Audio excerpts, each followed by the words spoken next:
við byrjum á fréttum dagsins. María, hvað að frétta? Já, heyrðu, það var enn eitt morðmálið. Já, svona mögulegt, það ekki Mögulegt, það er ennþá aðeins á reiki. Tveir í haldi. Það eru 2 í haldi. Grunur saknæmt athæfi. Já, grunur að þetta hafi verið saknæmt athæfi. Já, var ennþá í rannsóknmorði í Hafnarfirði. Þetta framlengja gæsluvaraldi yfir ungmennunum. Einmitt, já. Og það var verið að dæma morðingja í morgun í dag. Magnús Aron dæmdur 16 ára fangilsi fyrir í Barðavogsmálinu. Já. Þannig að það er langur dómur. Já, einmitt. Það er svona með því lengri, það er sjaldan sem fer yfir 16, þannig þetta er... Já, einmitt. Það er ekki stutt síðan að það var annar 16 ára dómur. Ég maður ekki, það var svo mikið að þessu, ég bara... Það er 2020 allavega var held ég. Já. Eða 2021 var ennþá lengri dómur held ég. Það er verið lengstu dómanir þegar morðin virka fullkomlega tilgangslaus. Já. Sem er svolítið skrítið. Já. Akkur ef það virkar eins og tilgangur með morðinu að þessi minnidómur. Já. Það er kaldhæðnislegt. Það er svolítið kaldhæðnislegt. Já. Ég satt einu sinni í Hæstarétti þar sem að þetta voru deilumál saksóknara og verjanda. Þetta var síðasta máli sem að Þórður Björnsson, þá var hann ríkissaksóknari sótti. Já. Hann sótti hryllilegt morð sem var framið í Kópavogi. Já. Sem að maður var drepinn með skrújárni þittur í algjöru tilgangsleysi. Menn sem hefur bara hist fyrir kvöldið og voru bara að leita að ykkur að drekka og hann að vera sofnaði og þegar hann vaknaði þá drap hann hinn. Og hann krafðist þess að málið verði þyngstarefsing og Hæstiréttur er íhuga að þingjan enn frekar fara bara upp í toppinn á refsiramanum, setja ævilangt fangilsi. Verjandinn var Klausen, það voru tveir svona kappar úr dómsölum síðustu aldar. Hann talaði var einmitt, það sem hann lagði út frá af hverju ættu við að hafa mildari dóma ef við sjáum einhver tilgang með því, en þegar við skiljum það ekki. Og virðist vera gert af einhverju bara glóruleysi hugans, einhvern veginn óútskýranlegt fyrir okkur við verðum þá refsiglaðir í þá. Þetta var ógleymanleg að sitja þarna og hlusta á þá. Það er bara þetta grafið upp og setja það bara á svið. Þetta var, þetta er svona álitamál sem að lengi getur leyst síðan. Það ætti kannski að skrifa leikrit þetta. Nei, ég segi svona en þetta er mjög góð spurning vegna þess að sko morð eru alltaf einhvern veginn tilgangslaus í eðli sínu.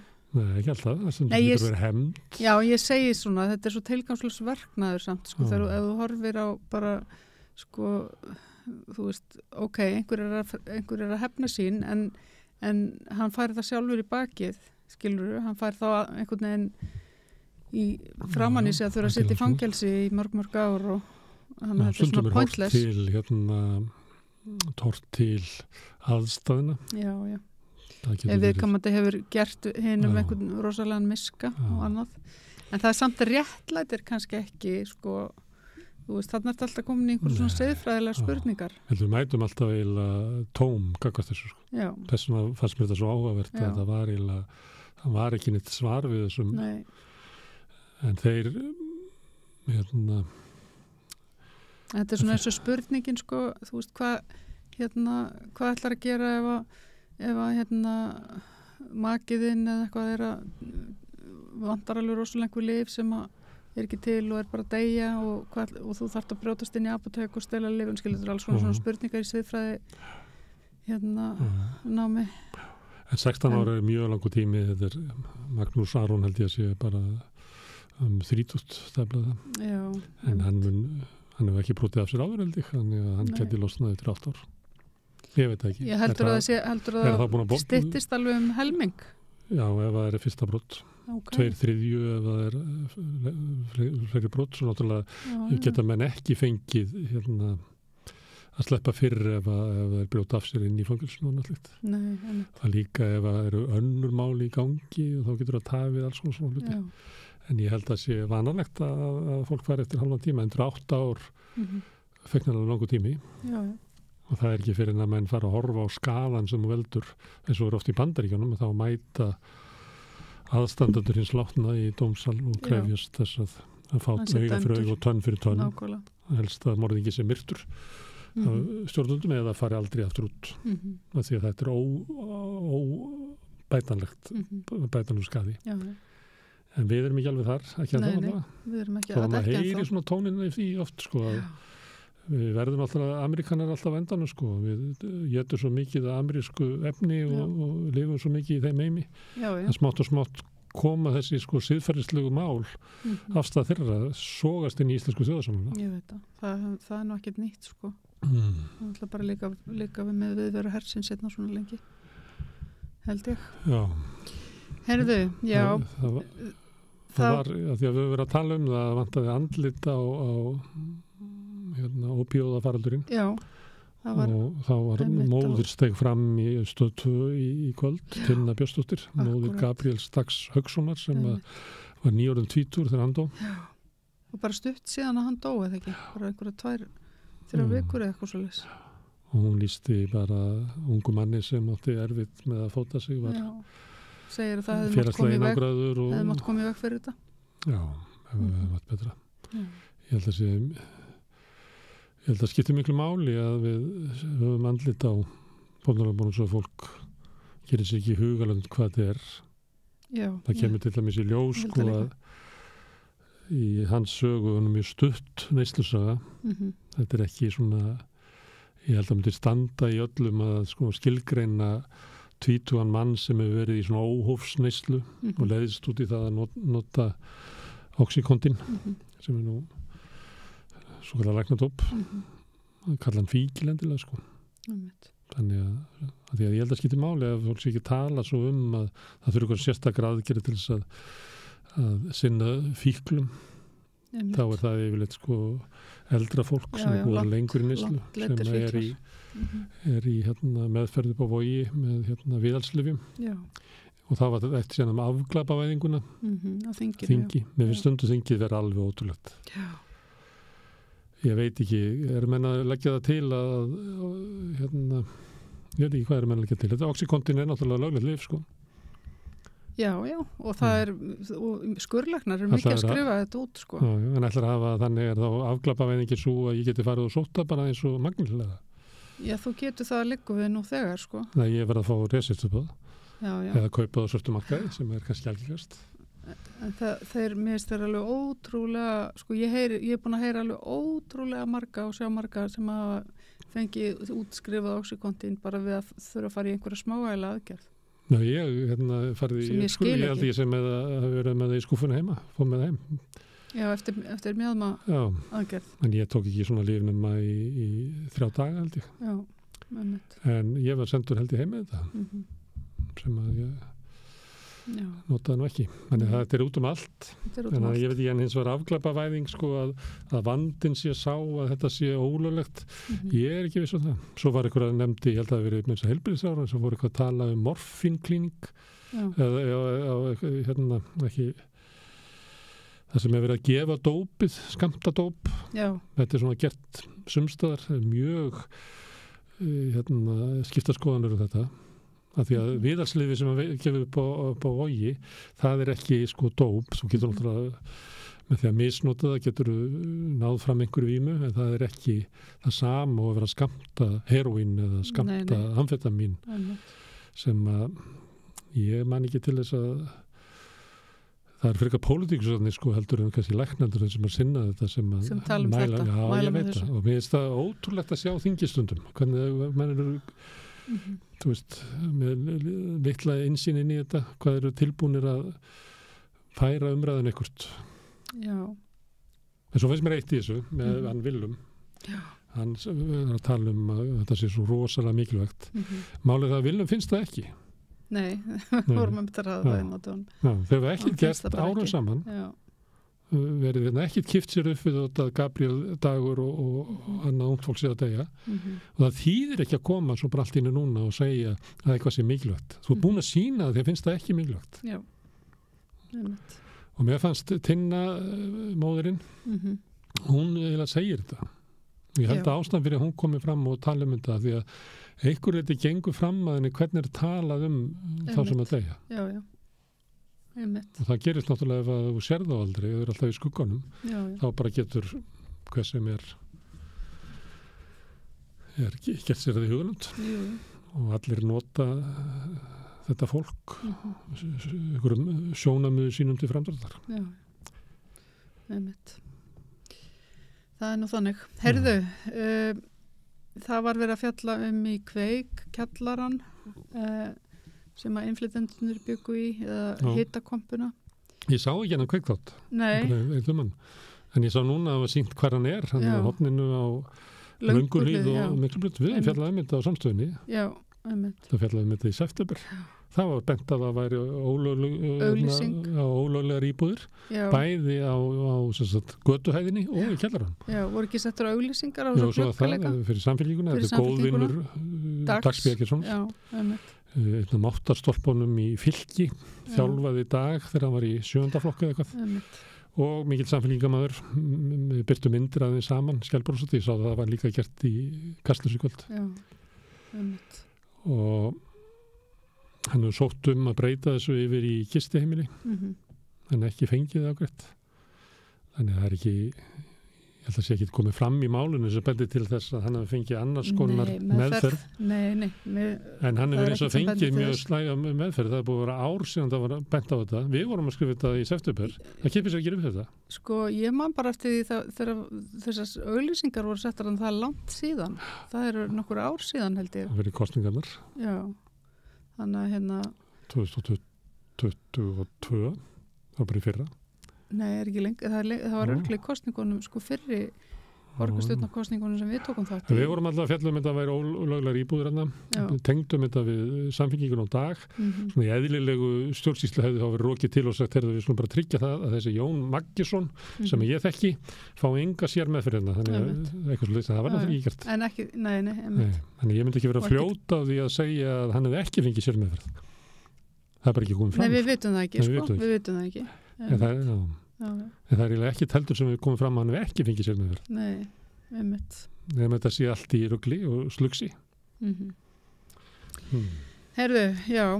Svo það er alls konar í fréttum í dagvarandi húsnæðismál. Samtöku iðnaðarins áforma að fækka úr 1500 í 500 íbúðir. Það er bara að spyrja þessi fólk sem að voru með plönum að byggja 1500 íbúðir, það er dotnar í 500, já. Ástæðan svo að bankanir lána síður. Einmitt. Og við erum oft rættið þennan við Rauðaborðið, sko. Þetta er bara og þessar yfirlýsingar ráðamanna að þeir ætla að byggja 35.000 íbúðir og 4.000 bara á næsta ári. Ég skil ekki akkur þetta er bara látið ganga svona, að bara þetta sé sagt aftur og aftur. Já. Nú mættu þeir með ákvæmt á þessu degi þegar Samtök iðnaðarins komið með þetta, þá mæta þeir bæði Sigurður Ingi og Dagur að tala uppbyggingu í Vatnsmýrinni. Já, nú er búið að leyfa hana. Nei, það er ekki búið að því. Það er með skilyrðum og þá þarf að lækka húsin, þá þarf að endur. Já, þeir þurfa að aðlaga þetta eitthvað, þannig að flugvélarnar getur flogið það niður. Já, þannig að það er ekki þannig eins og verið útlöta bara á morgun. Nei, það er ekki komið þann stað, sko. En þeir eru allavega núna að fara að byggja þarna. Hver á að byggja þarna? Sömu verktakarnir eru alltaf ekki að byggja annars þar. Hefur þú trúið því?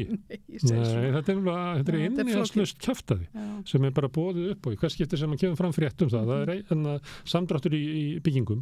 Þá afgreiðir borgina með innviðaráðundið, leifið. Þannig að þeir geta verið í fréttunum eins og þessu bjarga málunum og svo eru þeir ekki að gera það. Og svo fá þeir bara sviðið til þess að segja þetta. Og það er ég spurning hvað ætla fjölmiðlamenn að láta stjórnvöld plata sig oft Svo kannski næsta frétt samdrátt en samt það er svo flæði ekki á milli Nei, einmitt En það er margar hliðar á því líka minnst einhvern veginn svolítið margar hliðar á þessu að þið tala að ætla að byggja í Vatnsmýrinni líka svona mikið Þannig að í kringu flugvöllin að þess að taka hann. Já, það líka, það verður bent á þetta líka, þetta er ekki góður staður, bara svona samgöngum, því það er eiginlega bara einn vegur hann. Ég bjó eins og í Skerjafirði og það er bara einn vegur út í Skerjafirði. Svo ætlaði að gera brúna yfir á Kársnesi. Það er bara fyrir strætó. Já, hvað heldur að það veri lengi? Ég veit ekki, svo átti hjóla. Ég heldur að það er ekki umferðar mannvirki til að taka við bílaumferðina. Það er að fara strætóvarðan yfir. Já, bara strætó. En ég hef þá kenningu að þetta breytist í bílabrú á no time. Ok, herðu, já. Það sem sagt, já, talandum íbúabyggð, að þá eru íbúarnir í Hjólhýsabyggðin í Laugardal líka aukandi núna. Það er alltaf svona félag í kvöld. Já. Gott við þeim. Já. Þau eru alltaf náttúrulega líka bara með þess að það er að reka þau í byrtu þeir en að fá þau eitthvað annað, sko. Já, þau fá ekki svör. Nei, einmitt. Það er bara, og þau yfirgefa svæðið í maí. Já. Maí er núna að byrja á mánudaginn. Já. Og þetta er heimili fólks. Þetta er heimili fólks. Og þau fá ekki svör. Nei, einmitt, þetta er alveg svakalegt. Já, ég vona já, þau verða náttúrulega bara, og ég vona að fólk bara standi upp með þeim, sko. Ég held að þau þurfi kannski einhverja hjálp við að mótmæla þessu. Já. Heyrðu, Guðmundur Felix sem að fekk hendurnar. Hann geti bara mistar aftur. Það er líka meina sér að hafna höndunum. Og hann var svolítið bjartsýtt samt í, það verið í kvöldfréttum RÚV. Já. Það já, hann var svona frekar bjartsýtt. Hann er náttúrulega svona svolítið bjartsýtt maður, Hann er mjög bjartsýtt maður, sko. Hann er bara, hann er eiginlega óstjórnlega bjartsýtt. Já, hann er alveg svona ofurhugi. Hann er svona ofurhugi. Já. En kannski grætur hann þessa milli. Já. En hann er þetta er mjög sterkur maður. Já, einmitt. En það væri rosa sorglegt ef hann misti hendurnar. Það er bara ræðilega sorglegt. Já, af því að þetta er eiginlega eina stórkostlestu sögum seinni ára. Já. Þegar maður fá hendurnar aftur. Algjörlega. En við byggjum fyrir honum eins og var sagt í kannan dag. Já, gerum það. Heyri, já, aðstofamenn eru að hætta hjá Pírötum. Já, það er eitthvað hálfkvæmna vísur það. Það er sömur hættu, aðrir þessu starfslokk. Það er einn eftir, framkvæmdastjórinn hættur, 2 aðstofamenn. Hekla Elisabeth sem er stand-up þau séð hana í stand-upi, hún er mjög fyndin hún var aðstofamaður og svo maður sem hefur komið hingað, Karl Ólafur Hallbjörnsson, hann kom hingað og var að tala um kosningarétt barna sem eru bæði hætt sem aðstofamenn og svo framkvæmdastjóri líka. Það er nú alltaf verið svolítið svona átök í kringu, svona félagslega átök, hvað heitir þetta? Samskiptalega átök. Samskiptavandi innan Pírata svolítið. Já, það hefur alveg loðað við, sko. Kannski er það því að maður er með svona létta svona fordóma kakvart Píratunum, eða ekki fordóma. Því þetta er svona nördaflokkur. Já, þetta er svona tölvu nördaflokkur. Já, það er svona uppruna. En það menna hinir eru allt svona vinsalu krakka klíkunar. Já. Það er svona samfylkingin og sjálfstæðarflokkurinn er breykt að vinsalu krakka klíkur. Akkurat. Og svo koma nördandir. Þau passi ekki alveg inn í sko stjórnmálin eru, fólk eru alltaf veltaði fyrir sig okkur stjórnmálin svíkja alltaf og þessu bara alltaf að vinna saman. Það er alveg sama hvað við erum að kjósa og sama hvað við segja. Þau eru alltaf bara það er að þau akta eins og vinsalukrakkandir. Það er bara það sem er í svona, það sem að fittar vel í hópin, að það láta þau gossa. En Píratarnir reka svolítið illa í þessum. Í þessum, en hvað ég veit ekki. Herðu, Kristján er að hætta náttúrulega sem er fráfarandi hilt lokaræðu hjá ISI. Já. Og Finnbjörn kom hérna sem að verður líklega kosinn, en Ólaf Helga er ennþá í framboði. Hún er ennþá í framboði, já. Hún er ekki reyða tilbaka. Nei, einmitt. Ég held að frá Eflingu þá er Agnieszka líka í frambóði til miðstjórnar. Ég held að sé enginn í frambóði til miðstjórnar aðeins í frá Eflingu. Nei. Hvernig finnst það? Já, hvernig stendur á því? Þau vilja náttúrulega bara út, eða ekki? Þau vilja þau ekki bara helst út úr ASI líka? Nei, ég held að vilja ekki út úr ASI. Ég held að það sé bara það sama þau sögðu öll þegar það gengu út, eða villi sagði þetta ekki. Bæði Ragnar og Sólveig Anna sögðu eitthvað í þá veruna þegar við gengum út af þinginu í haust. Þetta væri bara ekki þess virði. Það er ekki þess virði að fara eiga í öllum þessum samskiptavanda reyna að vera inn í miðstjórninni að bjóða sig fram til þess að vera varaforseti eða forseti með þennan djöfulgang og ég held að Efling hafi bara tekið þess afstöðu. Það var bara dálítið eins og var það ekki Drífa líka sem bara, það var ekki þess virði. Hún hætti náttúrulega, en ég meina Efling er ekki hætti í þessi, ég held að það sé ekki málið. En að ég held að fólki þar nenni bara ekki að vera inn í miðstjórn eða inn í einhverjum svona kosningum til þess að hlusta á fólk drulla yfir sig leitnum höst. Ég held að það sé svolítið eins og starfgrunn bara ástæðan fyrir því að Efling er að fara út úr starfgrunn sambandinu líka. Já, það finnst mér vera svona, það er þetta, meta það svona taktíst með örmætti, það er eflingar helmingurinn á starfsgreinasambandinu. Og gætir hugsa sér svo að einhvern veginn kemur það samiki sem er eitthvað sko 55% af BSRB. Velti fyrir sig, býtur ekki best að við bara séum bara beint aðli í staðan fyrir að vera skilur við. Ég held að það sé það er svona ákveðin togstrita sem að veldur því að þegar einhver er svona stór inn í svona samtökum. En það á ekki við ég held að Efling sé ekki að leiða út í Alþýðusambandinu, það er bara Vilhjálmur Birgisson sem heldur því fram. Hlustaður á ræðuna hans Kristjáns? Nei, ég er svona rendi yfir hana með að hann er að baun á en það ekki. Hann er oft komið hingað og þetta er í takt við það sem hann er að segja hér. Það er algjört vantraust gagnvart stjórnvöldum. Já, og sérreglur sem gildum hálunafólk. Já. Og sem er stjórn í samfélaginu.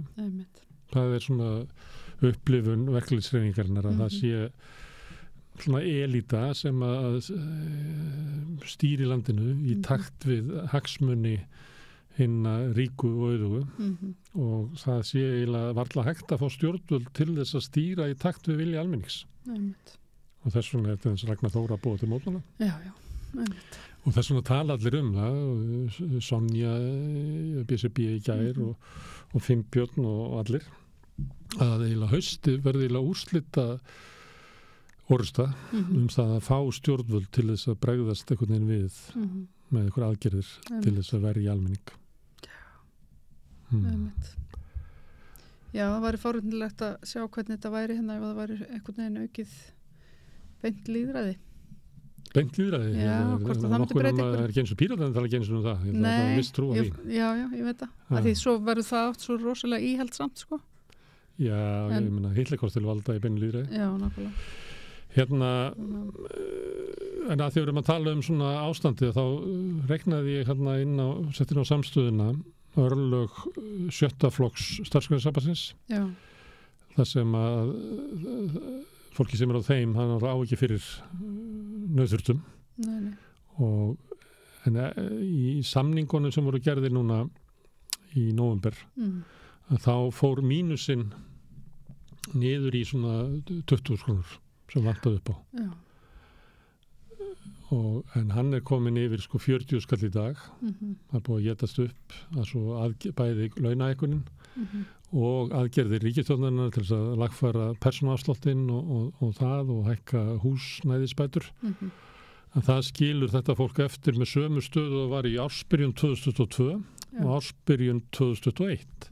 En framundan er náttúrulega miklu meiri verðbólga. Já, og það var hagfræðingur að spá ennþá meiri stýrivaxtahækkunum líka. Já, svo koma vaxtahækkanir, en máli verður það að ef framfyrr sem horfir, eins og sagt er, ef að verðbólgan verður jafnt mikil og hún er í þessum mánuði, eða síðan mánuði, verður áfram, að þá mun þetta fólk vera komið í yfir 95 króna mínus. Já, hugsaður. Það er og það er það sem að menn er að tala um haustið, að ef það verður ekki einhverja aðgerðir stjórnvalda til þess að mæta þessu, að þá verður bara 1000 manna og 1000 heimila bara keyrið ofan í sko örvendingar fulla fátækt sko. Það má lesa þetta inn á samstöðin ef að þið hafið áhuga. Já, einmitt. En erum við búin við fréttina? Heyrðu, það er bara kannski síðasta fréttin, það er svona að aukast slys vegna rafskúta. Já. Og það er auðlýsing herfirð. Já. En það á líka að vera einhver viðurlög. Það má ekki breyta þeim henni fyrir raðar. Er verið að gera það svolítið? Ég býð þarna nýr í bæ. Já. Þetta er það sem maður þarf að passa sig mest á. Já. Ég lappa á hverfiskötuna. Það sem að orðin til þess að koma fyrir hjólastígum. Það sem að rafskutunar eru á. Já. Men hjólastígum voru settir áður að þær væru. Þá er gangstættin svo mjó. Það mæti tveimur. Þá þarf þetta að stíga út á og maður kíkir alltaf svona aftur fyrir sig. Ég fann fyrir sig. Þá er það að maður lappi fyrir rafskutur. Já, það voru svona ofurhjólarar í Kópavóginum alltaf á stígunum þar sko, sem fóru alveg hrikalega hratt sem maður var skítrættu við sko. Já, ég man þetta þegar ég var út í Skerjafirði, þá var það á göngustígunum þar. Meðfram sjónum sko. af því að maður lítur tilbaka og svo horfum maður fram og maður reikna með því að það sé safe. En maður heyrir ekki maður heyrir ekki því að koma hann til að hann. En rafskúturnar, já, ég var að labbaða með hverjuskúturnar mitt bara dögunum og ég tók eftir því hvað gangstéttin hrikalega mjóa. Það getur ekki mætt. Þetta bara alveg fáránlegt. Það getur ekki mætt fólki með barnavagn. Nei, einmitt. Og 2 saman hérna að loka, þannig að þú þarf alltaf að vera að stíga út á hjólastígin. Já. Sem að ætti að vera í lagi en bara rafskúturnar fara ansir hægt, sko. Já, einmitt. Herðu, þetta er komið. Samstöðin í eigu hlustenda, áhorfenda og lesenda. Þú getur átt samstöðina ásamt öðrum félögum í Alþýðufélaginu. Þú getur gengið í Alþýðufélagið á samstöðin.is. Þar hnappur sem segir skráning.